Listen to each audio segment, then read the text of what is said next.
सर्व त्या ठिकाणी असणारी ग्रामस्थ मंडळीची, माता माऊल्यांची उपस्थिती, सर्व त्या ठिकाणी असणारे महाराष्ट्रातील दिग्गज गुणवान मंडळी, ज्यामध्ये ज्यांनी त्या ठिकाणी सुरुवातीला अति सुंदर त्या ठिकाणी चाल गायली ते महाराष्ट्रातील ख्यातनाम गायनाचार्य, संगीत विशारद, संगीत अलंकार आदरणीय हरिभक्तीपरायण प्रकाशजी महाराज घुले, त्याचबरोबर महाराष्ट्रातील ख्यातनाम गायनाचार्य, संगीत विशारद, भजन सम्राट आदरणीय हरिभक्तीपरायण आमचे वाघमारे महाराज, महादेवजी महाराज वाघमारे, त्याचबरोबर तुम्ही आता पाटापाटा नावं सगळ्याची सांगा. मग आहे का याच्यात पाहून सांगण्यापेक्षा हा रंगा महाराज, तुम्ही पंत, तुम्ही बापू महाराज,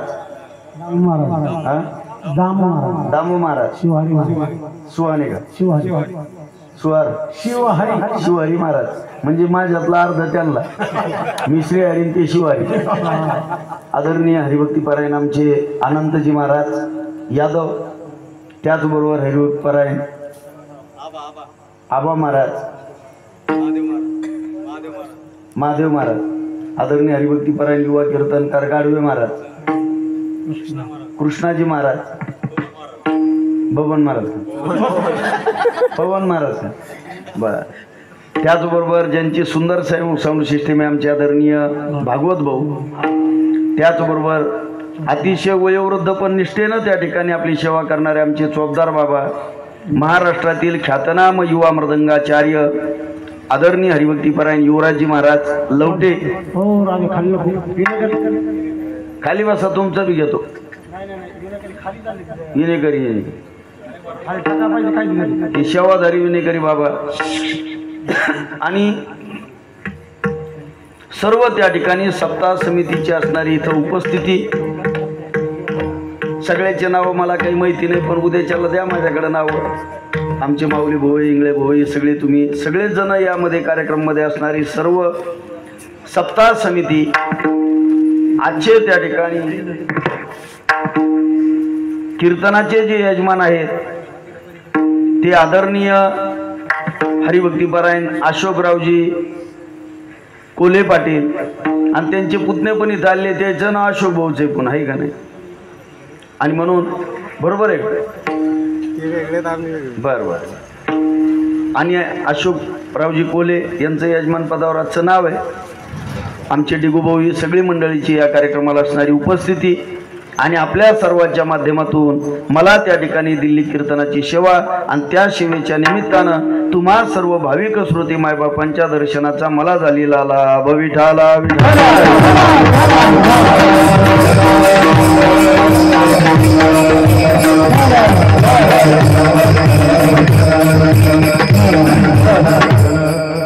आणि तेव्हा मागच्या 46 वर्षापासून शनेश्वर भगवंताच्या दरबारामध्ये ह्या नवसाच्या त्या ठिकाणी 12 गाड्या ओढण्याचाही कार्यक्रम होतोय. सगळ्यांचा या कार्यक्रमाला असणारा सहभाग आहे आणि आपण सगळेजण त्या ठिकाणी पुण्यवान आहोत, भाग्यवान आहोत की कोरोना सारख्या महामारीमध्ये आम्ही त्या ठिकाणी जिवंत राहिलो. म्हणून आम्ही भगवंताला प्रार्थना केली पाहिजे. बरवे झाले आजीवरी, नाही पडिलो मृत्यूचे आरे, वाचून आलो इथवरी, उरले ते हरी तुम्हा समर्पण. दिला या काळे अवकाश, नाही घडले आयुष्या नाश, कार्या कारण उरले शेष, गेले ते भूस जाऊ परते. आजपर्यंत जे आमचं जीवन गेलं ते गेलं, परंतु जे शिल्लक राहिलंय ते आम्ही भगवान परमात्माला समर्पित भावानं जीवन जगलो तर हाच आमचा परमार्थ आहे. विठाला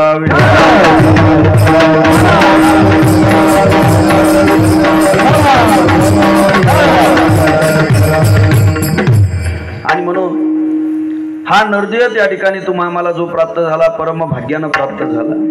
देव दुर्लभ असणारा हा नरदेह आहे. अनेक जन्मजन्मांतरीचं त्या ठिकाणी फेरे मारत मारत तुम्ही आम्ही सगळेजण या नरदेहाला येऊन पोहोचलो. किती जन्म झाले आमचे सांगता येत नाही. किती जन्म झाला फेरा गणित नाही जी दातारा बहुता जन्मांती जन्मलाशी नरा देव तू सोयरा करी आता किंवा बहुता दिवसा फेरा आला या नगरा अनेक पद्धतीचे जन्म मृत्यूचे आणि फेरे मारत मारत तुम्ही आम्ही सगळेजण या नरदेयामध्ये आलो। या नरदेय त्या ठिकाणी आपल्याला मिळाला 84 लक्ष जीवयोनी तुम्ही आम्ही सगळेजण फिरलो। 84 लक्ष जीवयोनीमध्ये एका एका योनीमध्ये एकदाच आमचा जन्म झाला असंही नाही। एक एक योनी कोटी कोटी फेरा आणि मग लागे वारा मानुषीचा। एका एका योनीमध्ये कोटी कोटी वेळा तुमचा आमचा जन्म झाला। या 84 लक्ष सगळ्या जीवयोनी निर्माण केल्या ब्रह्मदेवानं। कारण ब्रह्मदेवाकडे एक काम दिलं भगवान परमात्मानं। कुलाल हाडाचा बापचा हाडाचा अखंड घडवितो मडकी रे। हे मडके सगळे घडवण्याचं काम ब्रह्मदेवाला दिलं। अनेक योनी ब्रह्मदेवाने निर्माण केल्या पण त्या योनीमध्ये हाच नरदे असा निर्माण केला की ज्या नरद्यामध्ये भगवंताला जाणण्याचे यथार्थ ज्ञान टाकलं। मोठके मनुष्य देव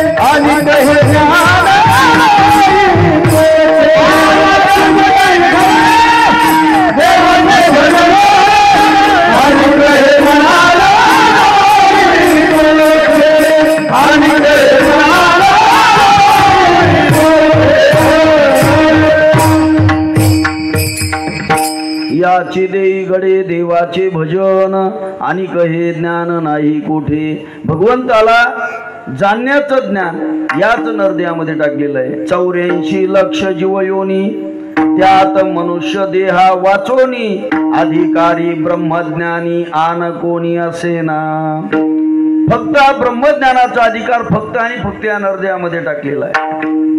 आणि या नरद्यामध्ये येण्याच्या अगोदर अनेक पद्धतीचे जन्म मृत्यूचे फेरे मारत मारत आम्ही या नरद्यामध्ये आलो। हा नरदेय देव दुर्लभ आहे। दुर्लभो मानुषो देव देनाम क्षणभंगुरहा।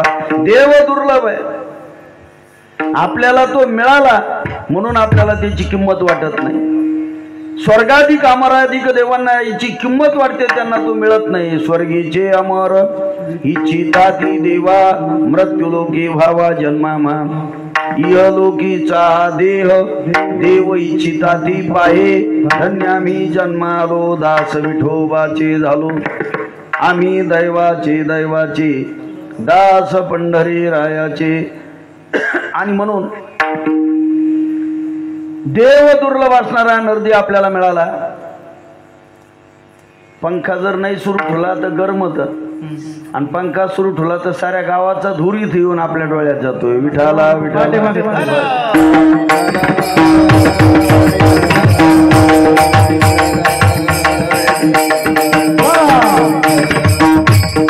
स्वयंपाक सुरू आहे म्हणल्यावर मग चालू दे काही। आणि असा तो त्या ठिकाणी देव दुर्लभ असणारा नरदी आपल्याला मिळाला ब्रह्मदेवानं। आपण माणसं म्हणतात आम्हाला काय दिलं देवानी? अरे हे सर्व शरीर दिलं, दिले इंद्रिय हात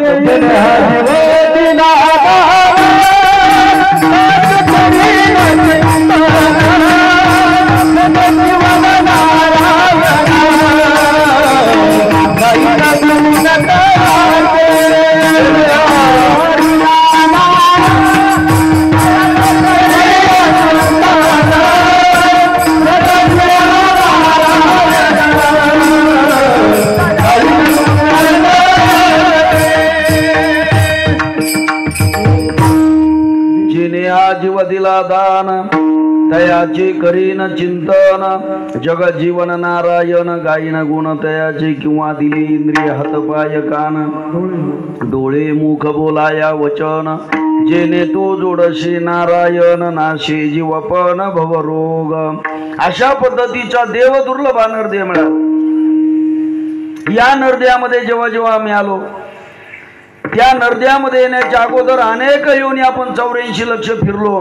प्रत्येक योनीमध्ये जन्म घेत असताना गर्भाचं दुःख आहे.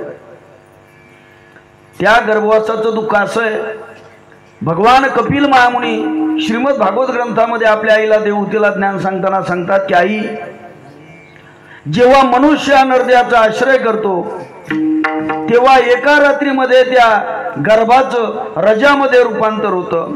5 रात्रीमध्ये त्या गर्भाचा बुडबुडा तयार होतो. 10 रात्रीमध्ये त्या गर्भाची अंठळी तयार होते. 1 महिन्यामध्ये त्या गर्भाचं डोकं तयार होतं. 2ऱ्या महिन्यामध्ये हातपाय तयार होतात. 3ऱ्या महिन्यामध्ये हातापायाच्या बोटांना नख तयार होतात. 4थ्या महिन्यामध्ये भगवंत त्याचे सप्त धातू बनवतो. 5व्या महिन्यामध्ये त्या गर्भाला तहान भूक याची जाणीव होऊ लागते. 6व्या महिन्यामध्ये भगवान परमात्मा आईच्या कुशीमध्ये त्या गर्भाला उजव्या कुशीवर फिरवतो आणि 6व्या महिन्यापासून तो गर्भ आईच्या पोटामध्ये फिरू लागतो. 7व्या महिन्यामध्ये भगवंत त्या गर्भाची ज्ञानशक्ती जागृत करतात आणि 7व्या महिन्यामध्ये मग त्या गर्भाला कळू लागतं आपण कुठे आहे म्हणून. बघतो तर काय, विष्टाले पचोईकडे, नाकी तोंडी कृमीकडे, गर्भवासाचे दुःख गाढे कोणापुढे सांगावे, काय सांगू गर्भीची यातना, मज भोगिता नारायणा, मास मळमूत्र जाना तुझा क्षणोक्षणा ध्यात असे. आणि तेव्हा तू गर्भ देवाला प्रार्थना करतो की देवा एक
आपणही सगळेजण आईच्या गर्भात होतो तेव्हा आम्ही देवाला हीच प्रार्थना केली होती. एक वेळ करी या दुःखा वेगळे दुरिताचे जाळे उगवणी. तेव्हा आपल्या सगळ्याला आईच्या पोटामध्ये असताना भगवान परमात्माने विचारलं होतं की मी तुला गर्भाच्या बाहेर काढतो, पण याच्या बदल्यात तू माझ्यासाठी काय करशील. आपण सगळ्यांनी देवाला एक नवस केला होता आईच्या पोटामध्ये. कोणता नवस? 8वीन पाय हा माझा नवस.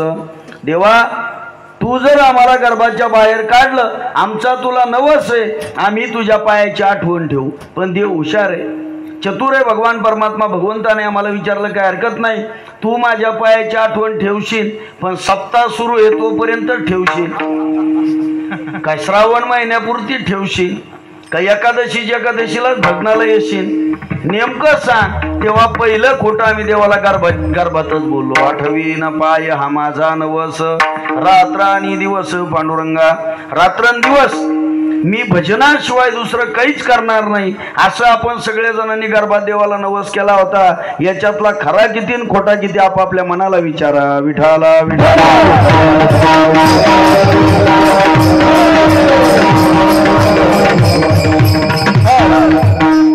गर्भाचं दुःख संपलं रे, संपलं की जन्माचं दुःख आहे. ती मदालसा त्या ठिकाणी सांगते, नवमास कष्टलाशी दाव्याने प्रसूत झाली, येताची कर्म जाडी तुझी मान अडकली, आता तू जननी रे दुःखे धाये मोकली, स्मरे जय श्री कृष्ण माऊली पर्यदे मदान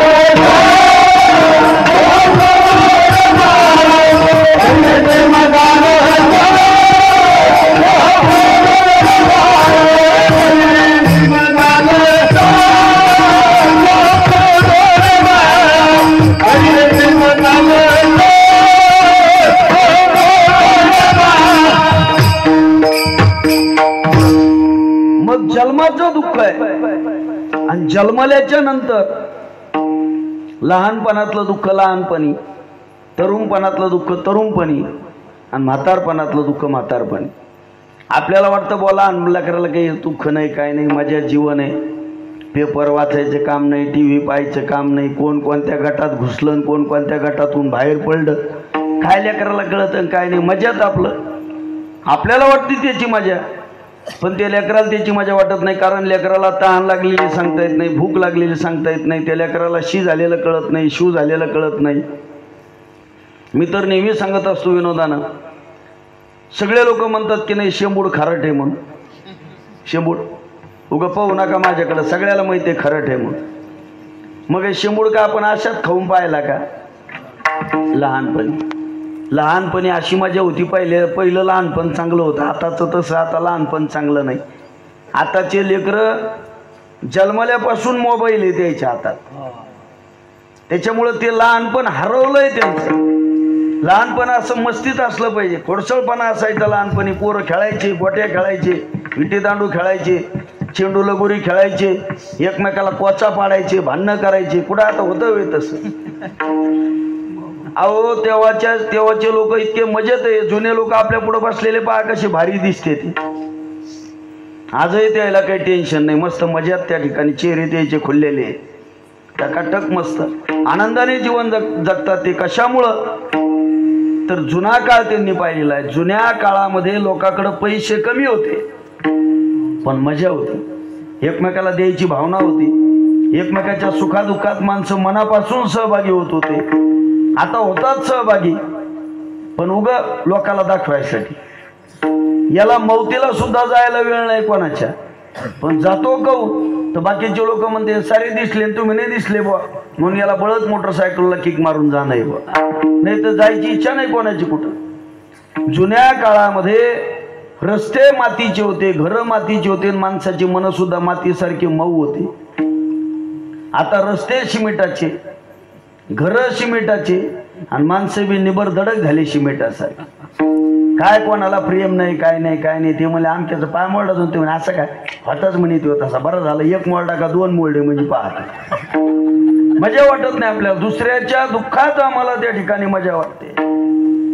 आनंद जीवनातला संपला. जुन्या काळामध्ये लेकरं पहा तुम्ही, हे शाळेत जेव्हा पोरं जायचे ना, ही म्हातारे जेव्हा पोरं होते, आम्ही सुद्धा शाळेत गेलो, खाकी चड्डी पांढरा शर्ट, चड्डी राहायची हाफ चड्डी आणि पांढरा शर्ट.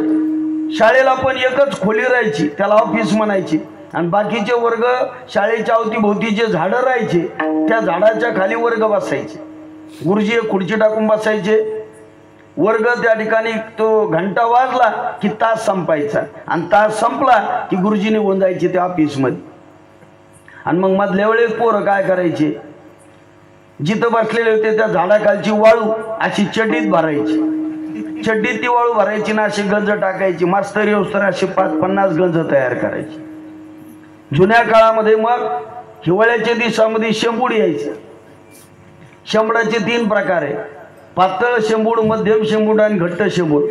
ही वेदांताचा भाग आहे. त्याच्यापैकी जो पातळ शेंबूड आहे हिवाळ्यामध्ये, त्या हिवाळ्यामधला पातळ शेंबूड आला की पोरं काय करायचे, असा शेंबूड ते असा मनगटाने पुसायचे. आणि मनगटाने शेंबूड पुसल्याच्या नंतर ते मनगट पुन्हा असं शर्टाला पुसायचं नाही, ते तसंच राहू द्यायचे. आणि मग ऊन पडल्याच्या नंतर ते वाळायचं शेंबूड आणि मग बॅगडासारखा असा चकचक चकचक चमकायचं. आणि तेवढं करून जर शेंबूड आवरला नाही तर मग काय करायची पोरं, अशी जिभीनाक चाटायची. सगळ्यांना तवा चाटून पाहिलाय म्हणून सगळ्याला माहिती शेंबूड खरं उगं माझ्याकडे पाहू नका. विठाला विठाला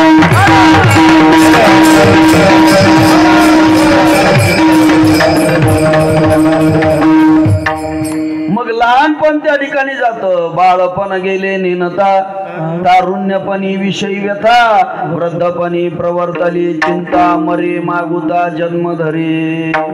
लहानपण 12-15 वर्षाचं खेळण्यात जातं. बाळपणे आईशी वरुषे गेली 12 आणि खेळता या पोरा नानामते. अनेक पद्धतीनं खेळता खेळता 12-15 वर्षे निघून जातात. मग तारुण्य येतं. तरुणपणामध्ये तोपर्यंत मनुष्य सुखी आहे जोपर्यंत त्याचं लग्न होत नाही. लग्न झालं की माणसाच्या जीवनामध्ये दुःखाला सुरुवात झालीच. हे माझं म्हणणं नाही आहे, संतांचं म्हणणं आहे.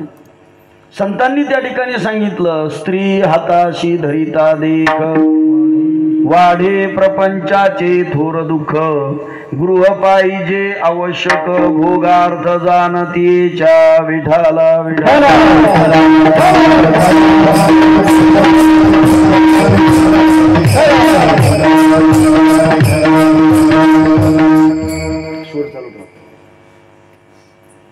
आणि मग तरुणपणामध्ये घर बांधायचं घर बांधायचं घर बांधायचं त्याच्यात सगळं जातं माणसाचं. काऊ झाला ना तिकडं सप्त्याला आलो असतो आपण घराचं बांधकाम चालू आहे. प्रयत्न करतात माणसं संसारामध्ये आणि प्रारब्धावर ढकलतात फार मारतात. चला कीर्तनाला आमच्या कुठं नशिबात, चला तीर्थयात्रेला आमच्या कुठं प्रारब्धामध्ये, चला पंढरपूरला आम्हाला कुठं बोललं देवाने. मी म्हणत असतो आपल्यासारख्या टमरेळाची काय गरज पडली देवाला. आपण काय ज्ञानेश्वर महाराज आहे का, तुकाराम महाराज आहे का, नाथ महाराज आहे का, चोखोबा आहे का, गोरोबा काका आहे का, सावता महाराज आहे का, नरहरी महाराज आहे, आपण का भगवान बाबा आहे का, भीमसिंह महाराज आहे का, आपण आहे कोण? सामान्य जीव तुम्ही आम्ही. आपण सहज म्हणतो आम्हाला कुठं बोललं देवाने. अरे त्या देवाच्या ऐश्वर्याचं जर वर्णन केलं तर सकाळी 3 वाजता माणसाची नाही देवाची रांग वाळवंटापासून महाद्वारापर्यंत.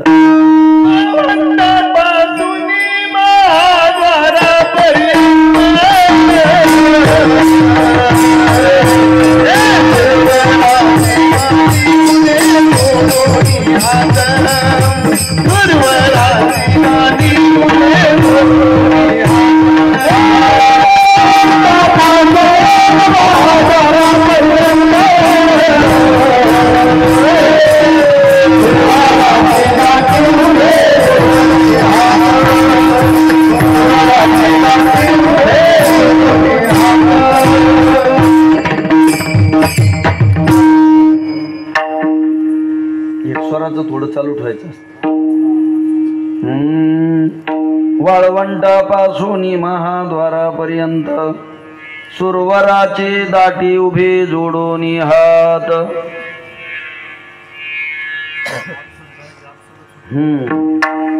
ती पेटी ठेवायला पाहिजे हार्मोनियम.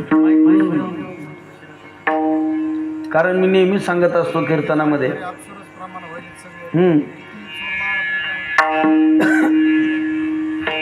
त्या हार्मोनियमची एक सवय पडलेली.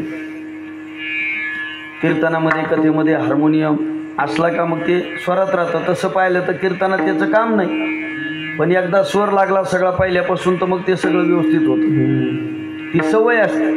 मी नेहमी सांगत असतो ना, ही एक सवय. आणि आपल्या महाराज मंडळीला पुन्हा एक सवय यायला माहीत नसेल, सांगू का तुम्हाला? आमच्या सगळ्या लोकांना पुन्हा एक सवय, ज्या दिवशी आम्हाला पाकिट भेटत नाही त्या दिवशी आम्हाला झोप येत. त्या लॉकडाऊनच्या काळात सगळे जागेच होतो आम्ही. रात्र आम्हाला झोप नाही, कारण सप्ते बंद होते कोरोनाच्या काळात. सगळे महाराज लोक जागेच.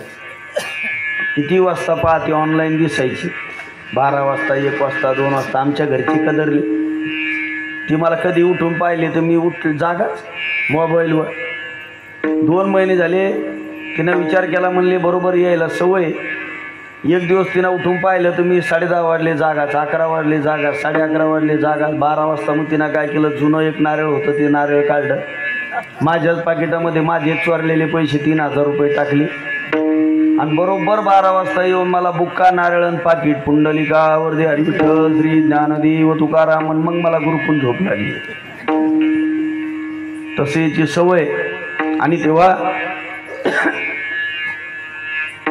वाळवंटापासून महाद्वारापर्यंत सुरवराची दाटी उभे जोडून हात. शुक सनकाधिक नारद तुंबर भक्ताच्या कोटे कवाडाडून पाहता ती जगजेठी. रंभाधिक नाचती उभ्या जोडून हात. त्रिशूळ डमरू घेऊन आला गिरजेचा कांत. ज्याच्या रांगेमध्ये स्वतः महादेव उभे आणि हो म्हणतो आम्हाला नाही बोललं देवाने. मग ज्याच्या दर्शनाच्या रांगेत इंद्र उभा आहे, महादेव उभे, त्याला आपल्यासारख्या टंबरळ्याची काय गरज पडली? आपल्याला देव, माझं एक लक्षात ठेवा, आपल्याला देव कधीच बोलवणार नाही. आणि ज्या दिवशी देव आपल्याला बोलवीन त्या दिवशी आपल्या डिजिटल पत्रिका छापलेल्या असत्या. यांना देव आज्ञा झालेली आहे. यांच्या दहाव्याचा कार्यक्रम नाथ महाराजांच्या मंदिराच्या पाठीमागं पैठणला घाटावर होत आहे. आणि त्यांच्या मुलीकडून जेवणाचा कार्यक्रम तेली मंगल कार्यालयामध्ये होत आहे. विठाला विठाला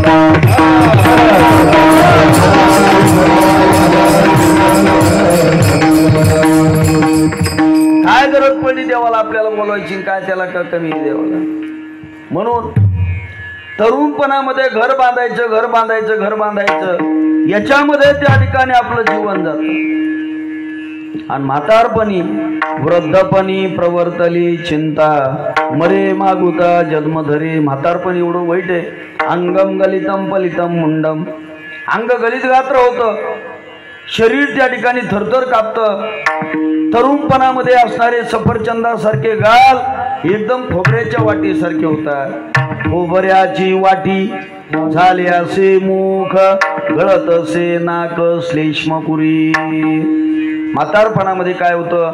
इथून या पर्वतामधून दोन नद्या निघतात, गंगा आणि यमुना. इथून निघालेल्या गंगा यमुना कुठं जातात? इथं नाशिक त्र्यंबकेश्वरला. त्याच्यात पुन्हा दोन नद्या त्या ठिकाणी मिक्स होतात. आणि या चार नद्याचं पाणी कुठं? इथं गंगासागरला. सब तीरथ बार बार गंगासागर एक बार. मग डोळ्यातलं पाणी, नाकातला शेंबूड आणि तोंडातली ला एकत्र होऊन त्याच्या अंगावर पडतील. त्याच्यानंतर मग त्रिवेणी संगमी नाना तीर्थे भ्रमी. मग त्रिवेणी संगम येतो. नाक मुख गळू लागले,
हात पाय डोळा पडली झापड, कर्ण हे बधीर झाले, वाचा बोले बोबड, नाक मुख गळू लागले लाळ आणि शेंबूड, श्वाना परी गती झाले अवघे करती आड आड, आता तुम्ही संत माय बाप उपकार करा.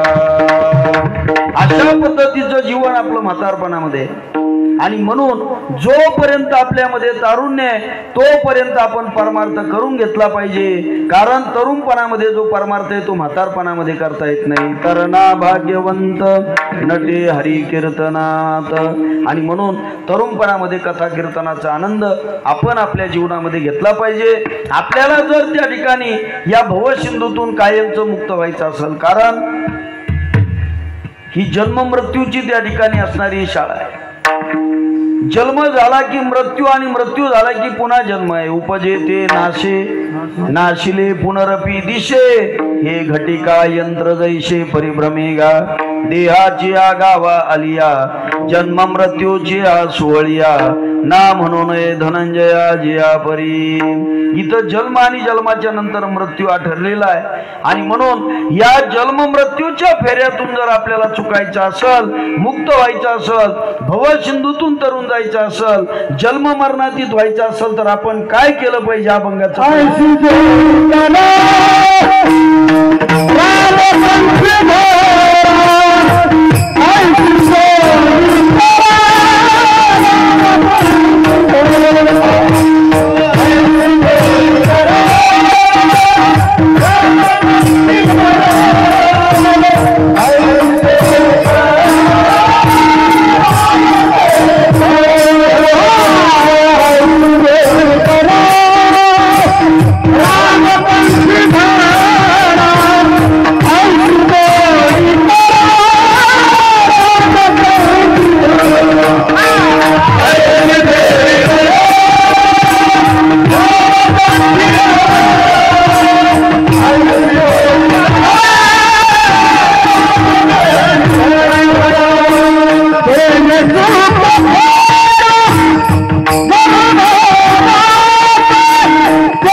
आईशी जोडी करा रामकंठी धरा जिने चुकी फिरा गर्भवास. असं त्या ठिकाणी जगद्गुरु तुकोबाराय म्हणतात आपण केलं पाहिजे की ज्याच्यामुळं पुन्हा गर्भवासाला यायचं काम आपल्याला शिल्लक न राहिलं पाहिजे. तुका म्हणे एका मरणीची सरे उत्तमाची उरे कीर्ती मागे. एकाच मरणानं आपलं मरण शेवटचं राहिलं पाहिजे आणि मृत्यूच्या नंतर आपली कीर्ती पाठीमागे शिल्लक राहिली पाहिजे. जर जिवंतपणे आम्ही या नरदेहामध्ये येऊन ज्ञान मिळवलं नाही आणि मेल्याच्या नंतर जर आपली कीर्ती पाठीमागे शिल्लक राहत नसल तर आपलं जगणंही उपयोगाचं नाही आणि मरणंही उपयोगाचं नाही. विठाला विठाला.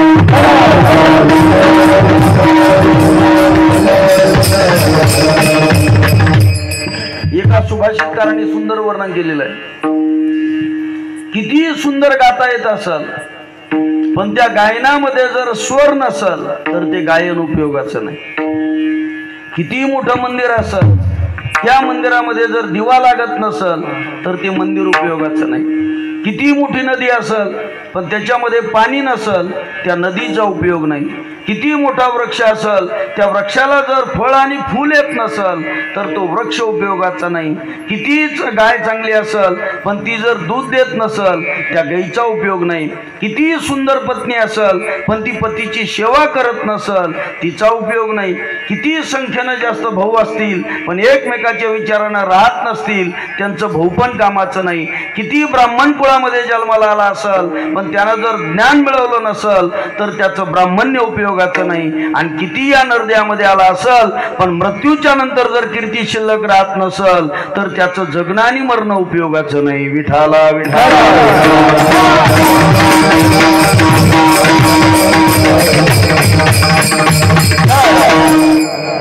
आता अर्थ सांगितला आता सुभाषित म्हणून दाखवतो.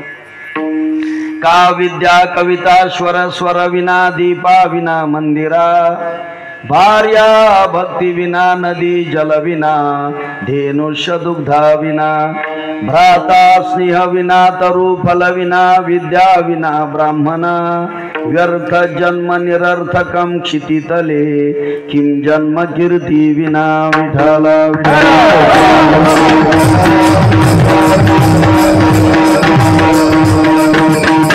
कीर्ती शिल्लक राहिली पाहिजे. ज्ञान मिळवलं पाहिजे. शाम न विद्या न तपो न दानम ज्ञानम न शीलम न गुणो न धर्म ते मर्त्य लोके भूमि भारभूता मनुष्य रूपे न मृग शरंती नाही तरी काय थोडी श्वान शुकरे बापुडी.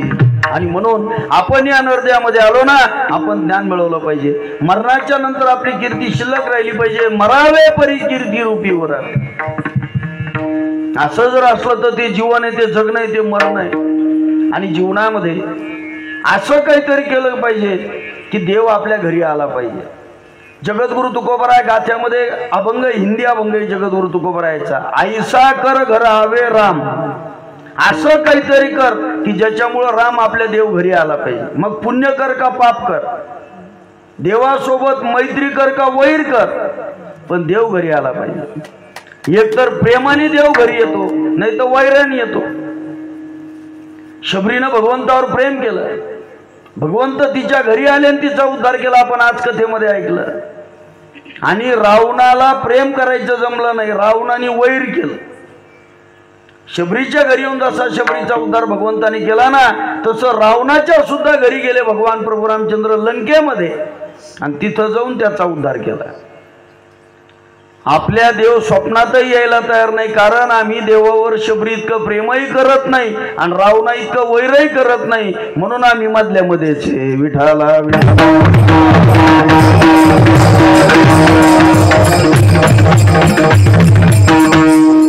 आणि जीवनामध्ये असा परमार्थ केला पाहिजे की ज्या परमार्थामध्ये निष्ठा असली पाहिजे प्रेम असलं पाहिजे. एक नामचिंतन भगवंताचं केलं पाहिजे. एक धरीला चित्ती आम्ही रखुमाईचा पती एक गाऊ आम्ही विठोबाचे नाम आणि कापे काम नाही आता किंवा आपुला तो एक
आपुला तो एक देव करुणी घ्यावा, तिने विन जीवा सुख नोहे, येरते माईके दुःखाची जनती, नाही आधी अंती अवसान. एक भगवान परमात्मा आपण केला पाहिजे. आपल्या परमार्थाला तर दम नाही आणि देव तर आपल्या स्वप्नात यायला तयार नाही, सांगणाराच्या नाही ऐकणाराच्या नाही. कारण आम्ही दिवस बदलला की देव बदलतो, दिवस बदलला की देव बदलतो. आणि असं त्या ठिकाणी दररोज देव बदलणाऱ्या व्यक्तीसाठी कैवल्य साम्राज्यवर्ती चक्रवर्ती ज्ञानोबा एक ओवी लिहितात. ऐसा अखंड भजन करी, उगानो एक क्षण भरी, आणि आघवेन गावद्वारी आहे वजैशी. काय भाषा आहे ज्ञानोबरायची, काय म्हटले ज्ञानोबराय? दररोज देव बदलणारा भक्त असा आहे. कसा? उदाहरण दिलं पुढच्या याच्यामध्ये, आघवेन गावद्वारी आहे वजैशी. या वाक्याचा अर्थ थोडक्यात असा होतो, जशी वेश्या कधीच विधवा होत नाही तशा पद्धतीचा भक्त आहे विठाला.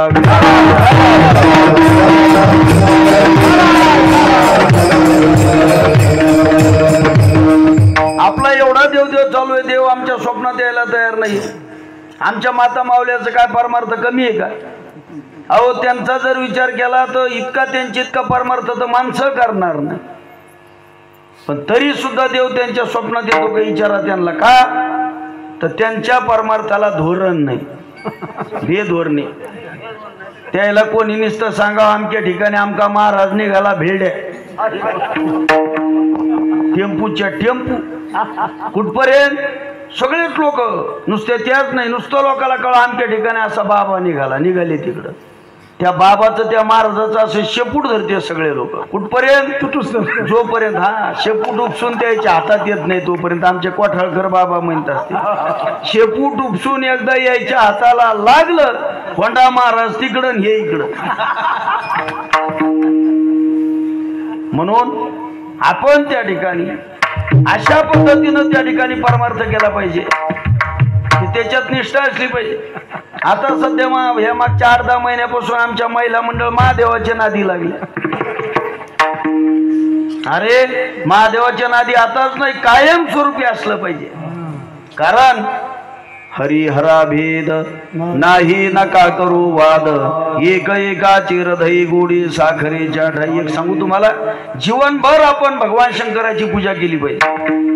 आणि नाही काही आपल्याला पूजेला मिळालं तर एक पासाभर पाणी म्हणजे गुंडीभर पाणी, एक बेलाचं पान आणि थोड्या चंदन अक्षदा. जगद्गुरु तुकोबराय सांगतात, एक बिल्वदळ चंदन अक्षदा पूजन करिता सोपे बहु.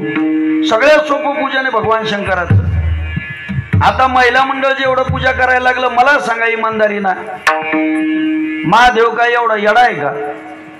तो म्हणीन आतापर्यंत काय मी नव्हतो का तुम्ही नव्हत्या? जे शिवरात्रीला यायच्या, श्रावण सोमवारी यायच्या तर मध्ये कुंकड गायब व्हायच्या तर मेळ लागत नव्हता. आता सध्या 8 महिन्यापासून 10 महिन्यापासून महादेव काय येणे असा शेवळून काढला. त्या महादेवावर असं पाणीच पाणी, कवा जातो महादेव भिडलेला, त्याच्यावरचं पाणी काही येणे वाळू दिलं. माणसाला तर दर्शनच भेटत नाही महादेवचं. कहून कवा पाहत यायच्या कराडात. आणि त्या महाराजांनी सांगितलं याला 5 सोमवार करा. कशाचे? पशुपती. पशुपतीनाथाचे. आणि 5 सोमवार करा. 6व्या सोमवारी जर तुम्ही गेले तर काय अर्धंगवायू होईल का? पण ते त्यांना माहिती, महाराजांनी नाडी ओळखली, मिश्राजी महाराजांनी. हे सगळ्याला दुःख आहे आणि ते दुःख जाण्यासाठी खरंय ते एक लोटा जल सब समस्या का हल. आणि मग ते सगळेजण तिथं त्या महादेवाच्या मंदिरामध्ये. मग मधल्या बेलाचे पान त्या मधल्या पानाला मध लावायचा, ते बेलाचं पान आमच्याच बाजूला व्हायचं. असंच करायचं तसंच करायचं. माणसाला बी सांगितलं तुम्हाला जर काही प्रॉब्लेम असते तर नंदीच्या कानात सांगा म्हणे. एक जण पाठ्या असा भिल्डा नंदीला सांगायला, मी दर्शन करून पाऊण घंटा बसलो तरी सांगित होता, मला लयच कुठून बाहेर काढा वाटतं मला घरात. एवढा पाऊण घंटा जर पाडा वाचितोय नंदीच्या काना. देवाची पूजा करू नये असं नाही, त्याच्यामध्ये भाव असला पाहिजे. परमार्थ काही वेगळा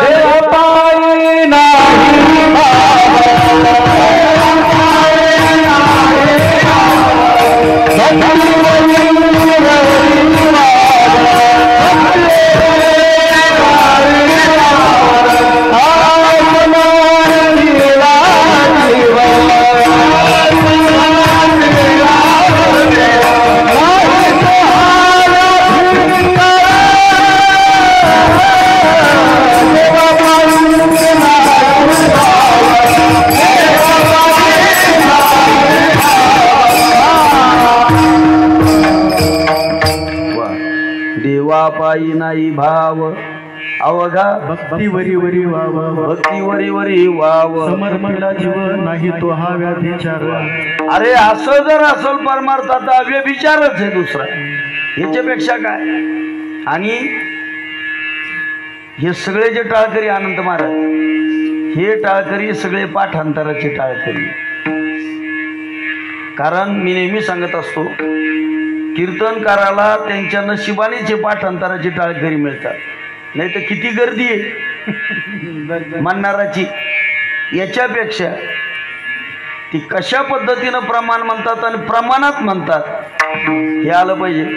नाही तर काही काही काय असतं, टाळकरी मस्त उभे आणि काय नाही, त्यांचं महाराजच्या बोलण्याकडे लक्ष नाही, काय नाही काय नाही. सुख शब्द आला की दिलं सुखाचं प्रमाण, आला संसार शब्द दिलं संसारात ठोकून प्रमाण. काय चालला विषय, कुठं चालला, कशाचं काय मिळालं ताण नाही, नाव आलं की दिलं प्रमाण. असं कधी कधी महाराजाच्या बाबतीत टाळकऱ्याचं. आणि कधी कधी बिचारे टाळकरी हुशार असतात, ती इतके त्या ठिकाणी तयारीचे टाळकरी यांच्यासारखे, की नुसतं महाराजांनी तिकडं वाक्य बोलायचं आणि यांनी प्रमाण द्यायचं. असे तरबे नाटाचे प्रमाण करायला नाट खुळा, नाटाचं प्रमाण हे सगळे म्हणणारे नाटाचे टाळकरी असेल, नाट करायचं नाही यायचं कोण. पण त्यांना असा महाराज मिळवतो, जेच कीर्तनाचा अभंग घेतो, जे समृद्धी महामार्गावर चढवतो तिकून थेट तिकडं नागपूरला खाली उतरतो. हे बिचारे आपले तसेच उभे, प्रमाणाचं काम नाही आहे, काय धोरण नाही, काय ते चाललं कुठं कीर्तन, काय मिळाल ताळ नाही. म्हणून हे प्रमाणाचे सगळे टाळकरी आहे. विठाला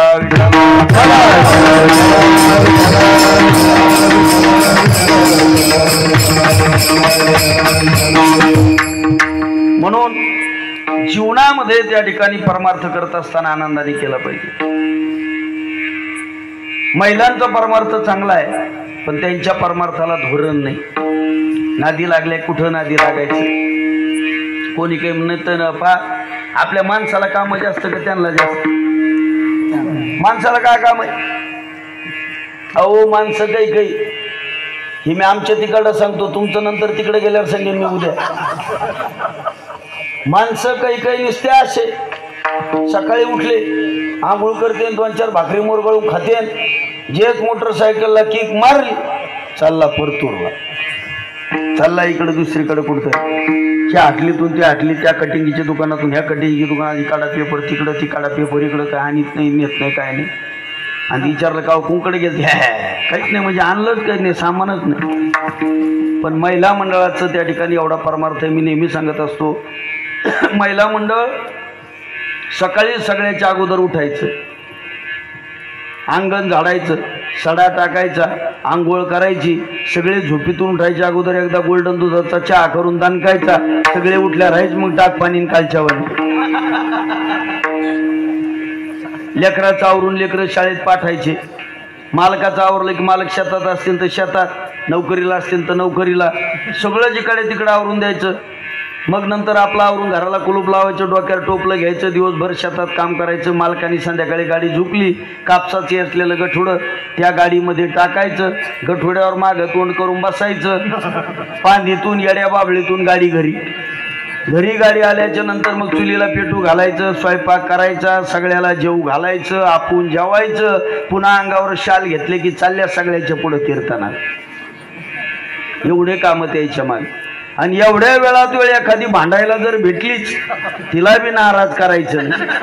काय यायला त्या ठिकाणी सिम कार्ड यायचं, बशीला असेल तर बसू, यायचा मोबाईल हँगच होत नाही. ती मग ती हाडगय, ती मग ती फिरगय, तिथंच गुरगुर लागले भांडण.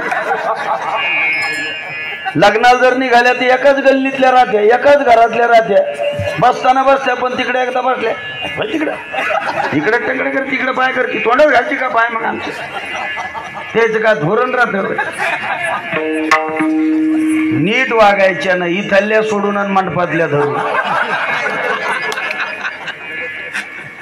परमार्थ काय वेगळा आहे का? अरे आपण त्या ठिकाणी परमार्थ काय अवघड नाही.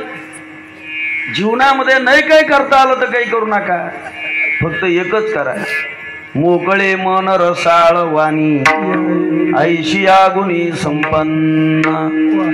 मोकळं मन ठेवा आणि बोललं गोल ठेवा, झाला परमार्थ. विठाला विठाला.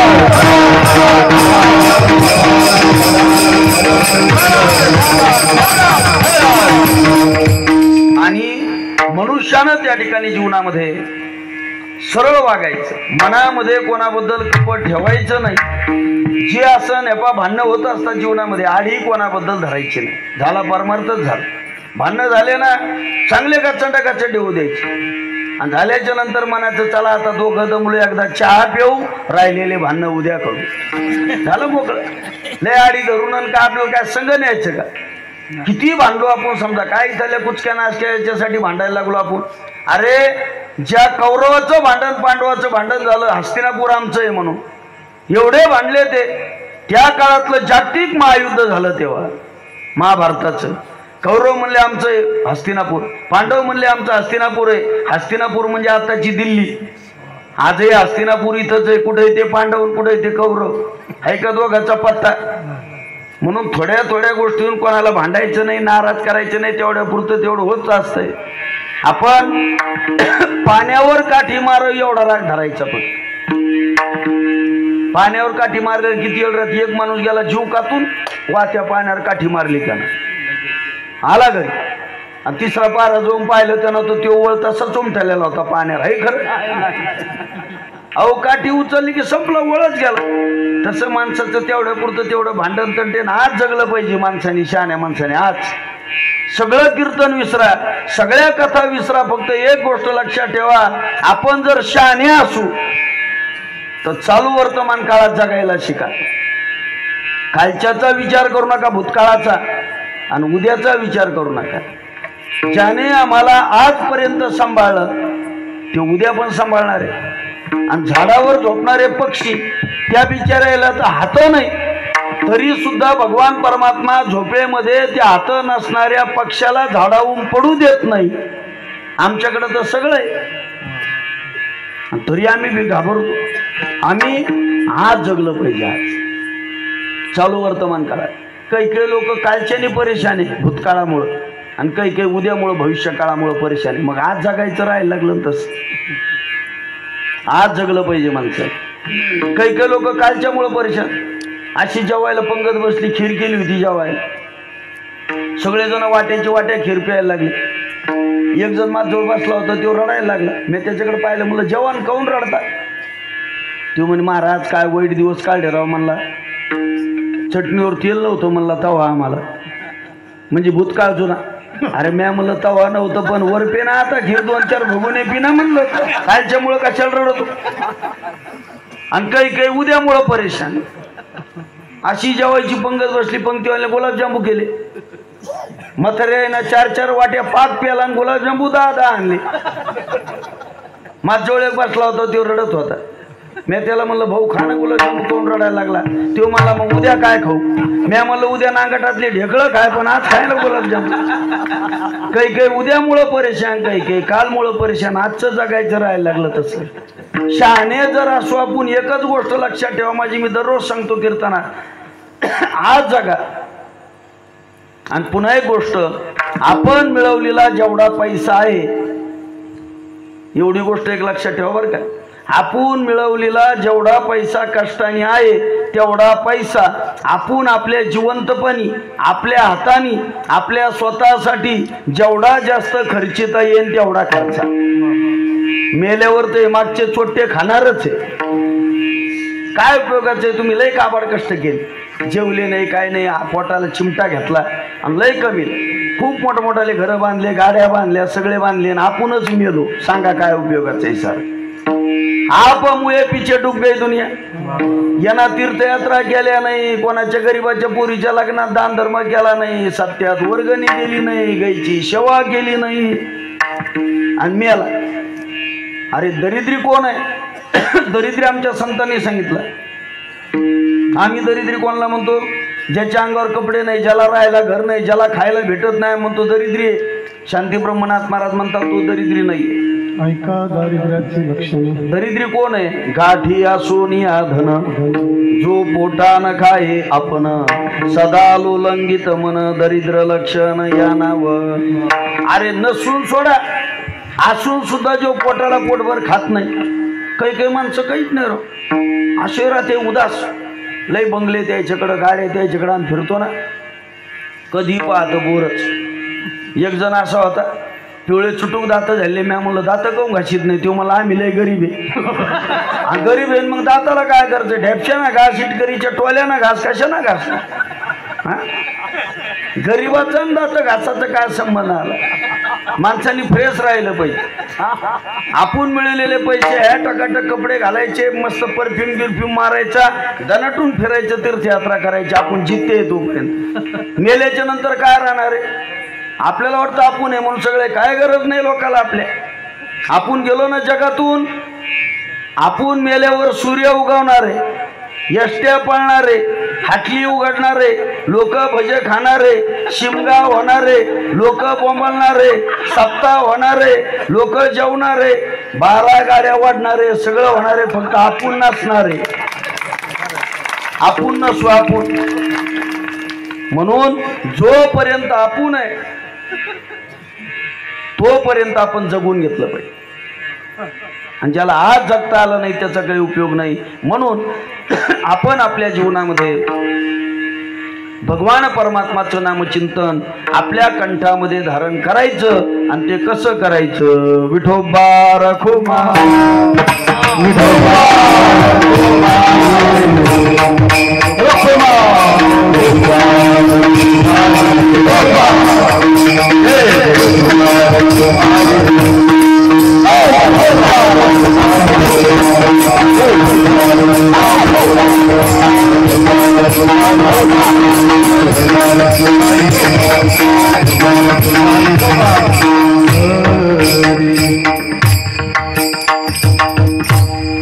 आपला वेळ आता संपलेला आहे जवळपास.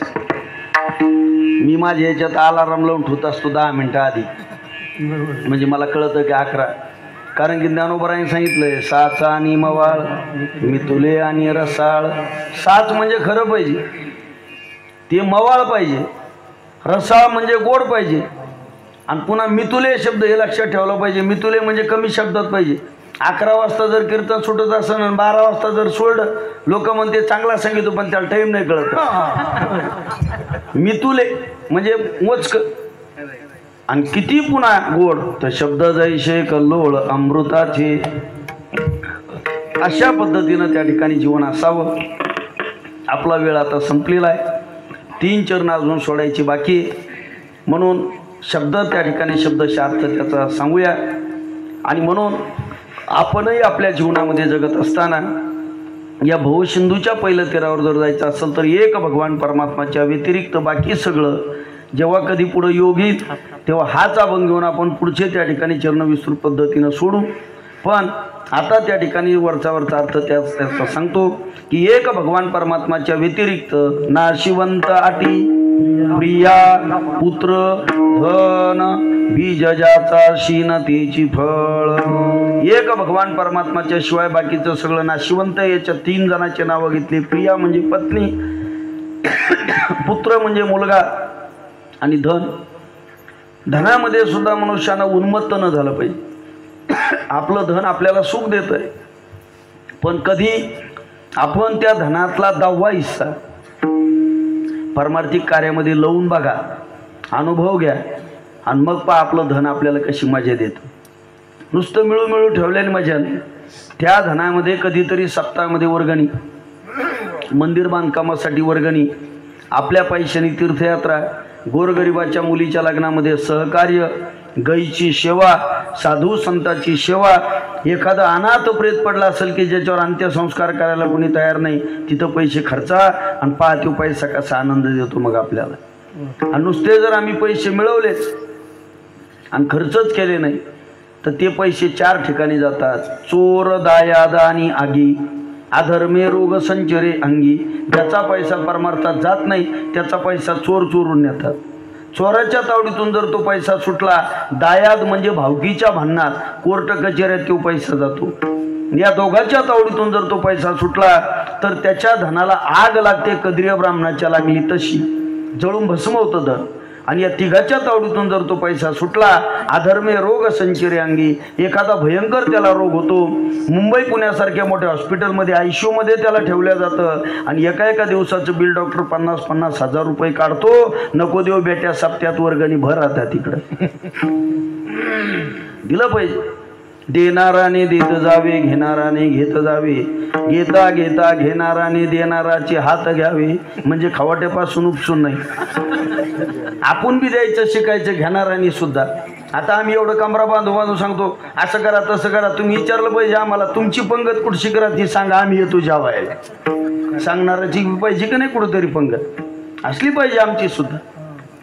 आणि म्हणून परमार्थ त्या ठिकाणी शुद्ध हेतूने जर आपण केला तर नक्कीच आपल्याला काही कमी पडत नाही. तुमच्या सगळ्यांच्या आशीर्वादाने, मी काही अहंकार म्हणून सांगत नाही, थोरा मोठ्यांचं ऐकलं, आजही ऐकतो.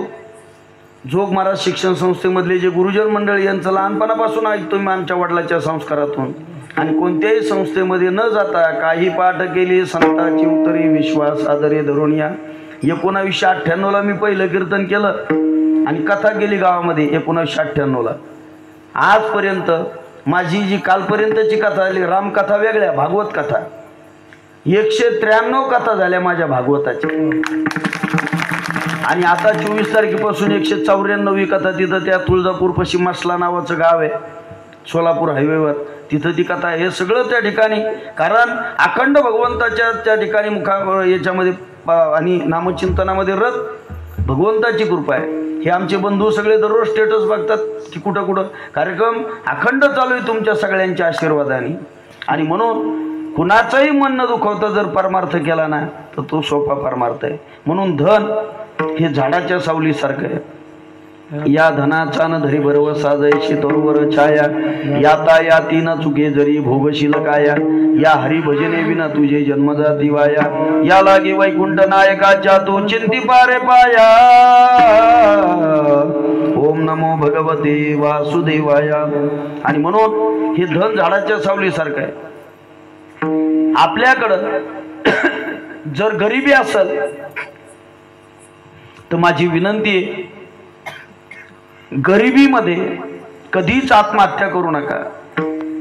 आणि श्रीमंती आली तर कधीच उन्मत्त बनू नका. जमिनीवर पाय ठेवा, आपल्याला काही कमी पडणार नाही. जर संपत्तीरूपी पौर्णिमा आपल्या घरात असेल तर त्यांनी उन्मत्त व्हायचं नाही, कारण 15 दिवसांनी पुन्हा दारिद्र्यरूपी आमुष्य येणार आहे.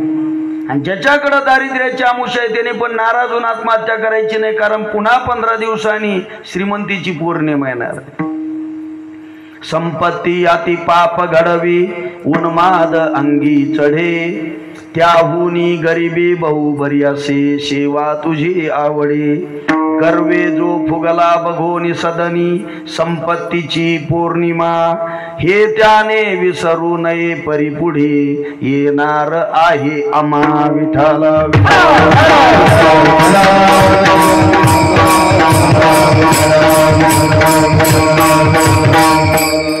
भागवतामध्ये ग्रंथामध्ये 15 अनर्थ सांगितले.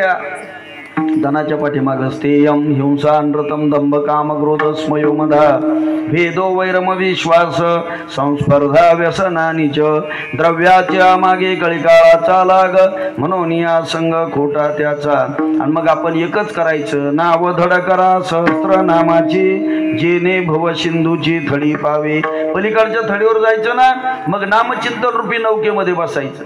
आणि त्या नौकेमध्ये, ज्या नौकेत बसून संत गेले त्याच नौकेमध्ये आपण जर गेलो तर आपल्यालाही सुद्धा न पडे गुंता कोठे काही. मार्ग दावून गेले आधी दया निधी संतते, तेनेची पंथे चालू जाता, न पडे गुंता कोठे काही. आणि म्हणून आपण त्या ठिकाणी त्याच मार्गाने जायचं जिथं संत उतरले, पहिलं थडीवर उतरायचं. आणि ज्या नावेत आपण बसून गेलो ती नाव पुन्हा रिटर्न पाठवायची माग. कशाला? मागच्या लोकांना यायला. नाही तर काही लोक गेले पलीकडच्या काठावर, उतरले नावेतून, त्याला थंडी वाजली आणि ते म्हणले मग आता लय थंडी वाजायला लागले राव. ते म्हणले मग काय करा, म्हणले आपल्याकडे काढायची पेटी पण काही जळतण नाही म्हणले काही. ते म्हणले काय करा, जळतण नाही, नावच फोडा ना म्हणले. देव म्हणले पेटून. आमचे तुकोबराय सांगतात, जाळू नये नाव पावलेनी पार मागील आधार बहुतांचा, मागच्या लोकांचा तो आधार आहे. म्हणून ती नाव त्या ठिकाणी तुका म्हणे नाव अंजनासाठी उदकी ठाव. तशा पद्धतीनं हजार नाव कोणते देवाचे? विष्णू सहस्रनाम. नाव धड करा, धड शब्द आहे बरं का, पण इथं फुटलेली नाही पाहिजे, ती धड पाहिजे, धड. नामचिंतन करायचं. भगवंत म्हणतात मी नामचिंतनामध्ये असतो, पण आपण ओवीकडे लक्ष देत नाही. भगवान परमात्मा अर्जुनाला सांगतात की अर्जुना, मग तयापाशी पांडवा मी हरपलिया वसावा, पण जेथ नाम घोषू बरवा करती माझा. बरवा शब्द महत्वाचा आहे. नाही तर नामचिंतन चालू आहे, पण बळच मळच नाही, आवडीनं चालू आहे. अशा ठिकाणी भगवान परमात्मा असतातच. आणि म्हणून आपला उद्धार करण्यासाठी त्या नौकेमध्ये बसून जायचं. आणि म्हणून आपल्या सगळ्याला भीती आहे काळाची, पण या देहरूपी भात्यामध्ये आम्ही राम नामांकित जर बाण भरले असतील आणि काळ जर आम्हाला घ्यायला आला तर तुम्ही त्याच्या तोंडात मारा अभंगात. तुका म्हणे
नाशिवंताटे प्रिया पुत्र धन बीज ज्याचा शिनतीची फळ. काळ जरी आपल्या समोर आला आणि आपल्या मुखामध्ये जर नामचिंतन असेल, मग ते राम असू द्या, कृष्ण असू द्या, महादेवाचा असू द्या, भगवान शंकराचं नाव जरी आम्ही कंठामध्ये धारण केलं आणि महादेवाचं नाव घेत असताना काळ जर आला, तर त्या काळाला सुद्धा दडदड दडदड दुडदुड दुडदुड फळ सुटला कळी काळा बापुडिया रे. शिवनाम शीतळ मुगी शिवा कापडिया रे. जगा काळ खाय आम्ही माथा दिला पाय. काळ गुलाम सलाम करी तुकड्या घरी रावतो. म्हणून काळावरही त्या ठिकाणी आमच्या संतांची सत्ता आहे. त्याच संतांच्या सत्तेनं आम्ही गाथा ज्ञानेश्वरीचं नाथ भागवताचं पारायण आमच्या जीवनामध्ये जर केलं, आम्ही त्या ठिकाणी सदाचरणाने जीवन जर जगलो, एकादशीचं व्रत केलं, गळ्यामध्ये पवित्र तुळशीची माळ घातली, साधू संतांच्या वाऱ्या केल्या आणि सरळ मार्गाने जर जीवन जगलो, काहीच करायचं जीवनामध्ये काम नाहीये, कुठंच जायचं काम नाहीये, सहज त्या ठिकाणी सुखे येतो घरा नारायण. भगवान परमात्मा आमचा उद्धार नक्की केल्याशिवाय राहत नाही. आणि म्हणून आपणही त्याच मार्गाने वाटचाल आपल्या जीवनाची करावी. हाच संदेश जगद्गुरु श्रीमंत तुकोबाराय या अभंगाच्या माध्यमातून आपल्यापर्यंत पोहोचवत आहे. या अभंगाचा भावार्थ असाच आहे, असाही काही माझा दावा नाहीये. जशी त्या ठिकाणी भगवंतानी, साधू संतांनी, हनुमंतरायांनी, शनी भगवंतानी, खंडेश्वर भगवंतानी, लक्ष्मण बाबांनी जशा पद्धतीनं बुद्धी दिली, तशा पद्धतीनं बोलण्याचा प्रयत्न केला. बोलण्याच्या ओघामध्ये विनोद करत असताना माझ्या तोंडातून एखादा अपशब्द बाहेर पडला असेल, माझ्या बोलण्यातून कोणाचं मन, कोणाचं अंतःकरण दुखावलं गेलं असेल, त्याबद्दल तुमच्या सर्वांची मी जाहीर क्षमा मागतो. आणि जे योग्य असेल तो भगवंत भगवंताचा साधू संताचा प्रसाद समजून ग्रहण करा। सर्व त्या ठिकाणी तुम्ही दिग्गज गुणवान मंडळी आहात। आमचे महादेवजी महाराज सुंदर त्या ठिकाणी चाल म्हटले, आमचे प्रकाशजी महाराज आहे, बाबा, ही तुम्ही सगळी मंडळी, मला तुमचे सगळ्याचे जरी पुन्हा पुन्हा नाव घेता नाही आले तरी तुमच्याबद्दल माझ्या अंतःकरणातलं जे प्रेम आहे तुम्हाला पाहून ते खूप मला समाधान वाटलं, कारण जुनी मंडळी तुम्ही सगळेजण आणि निष्ठेनं परमार्थ करणारे, म्हणून अनंत महाराजांनी तुम्हाला सगळ्याला इथं आणलं। खरंच ते पण त्याच्यातले जाणकार आहे आणि तुम्ही सगळी सप्ताह कमिटी अतिशय सुज्ञ तुम्ही आहात।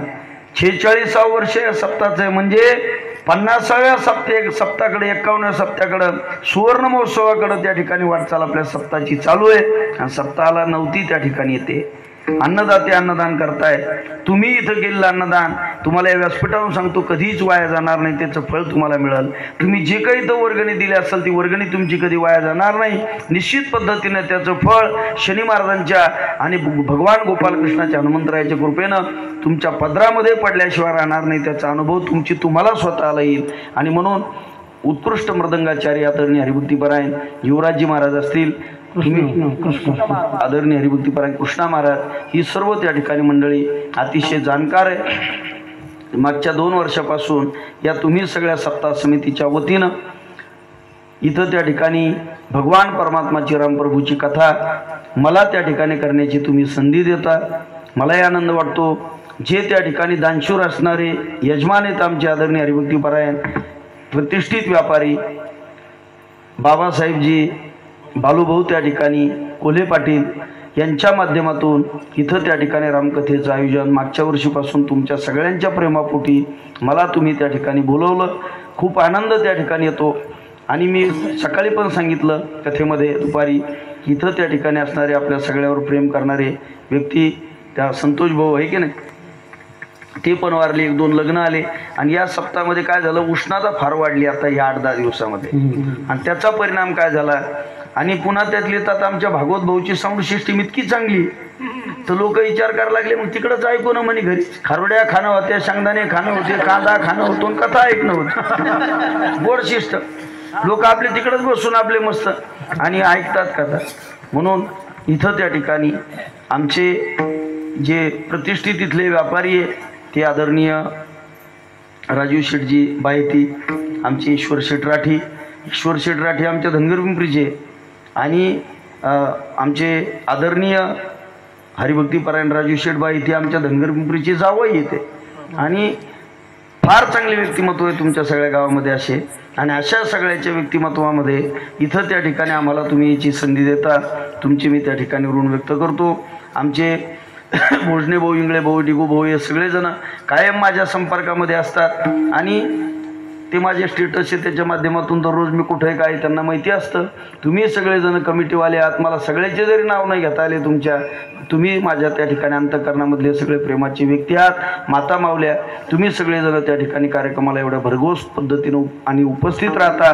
ही सेवा नक्कीच भगवंत गोड केल्याशिवाय राहणार नाही, म्हणून झालेली सेवा भगवंताच्या साधू संतांच्या ग्रामदैवत खंडेश्वराच्या शनी महाराजांच्या हनुमंतरायाच्या गोपालकृष्णाच्या आदरणीय त्या ठिकाणी आणि शिवभक्त असणारे लक्ष्मण बाबांच्या आणि तुम्हा सर्व भाविक श्रोते मायबापांच्या चरणी समर्पित करून सेवेला पूर्ण विराम। ज्ञानेश्वर